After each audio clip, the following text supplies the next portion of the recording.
প্ৰাণৰ শিল্পী জুবিন দাৰ সমাধিস্থলীলৈ আহিছোঁ আজি এমাহ হ'ল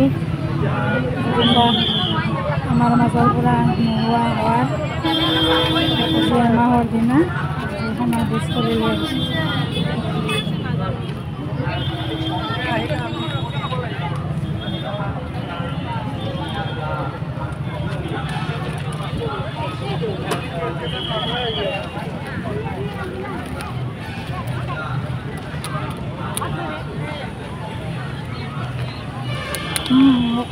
ধৰকচোন মোবাইলটো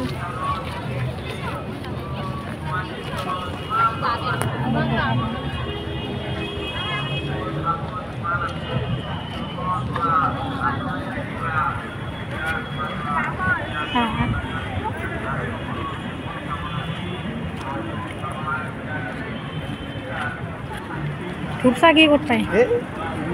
হা মই কিনবা ক'ত পাই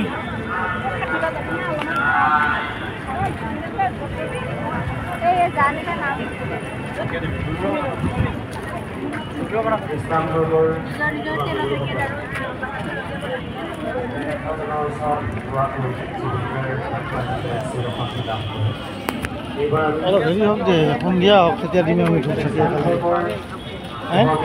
অলপ সন্ধিয়া হওক ধূপ চাকি দিম তেতিয়া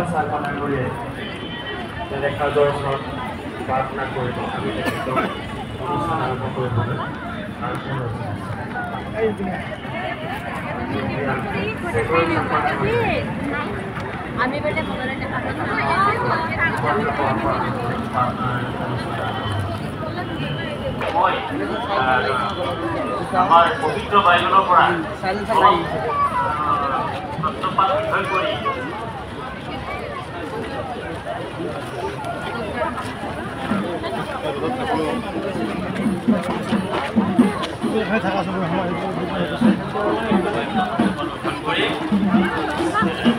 তেওঁ ক'লে ময়ে পুনৰুত্থান আৰু জীৱনো যিকোনে মোক বিশ্বাস কৰে তেওঁ মৰিলেও জীৱ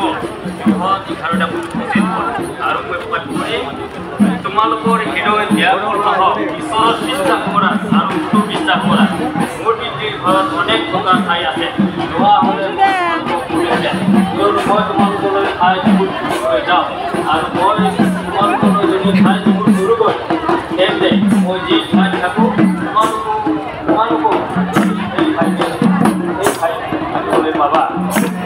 এই নিমিত্তে মই আকৌ আহি তোমালোকক মোৰ ওচৰলৈ লৈ যাম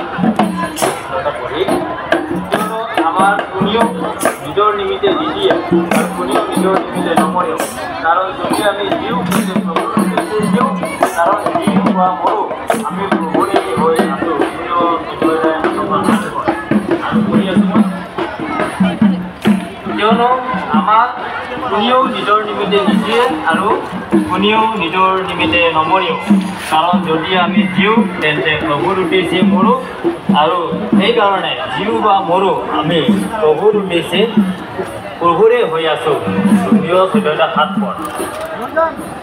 এইখিনিয়ে মই অলপ শাস্ত্ৰ অধ্যয়ন কৰিলোঁ পবিত্ৰ বাইবেলৰ পৰা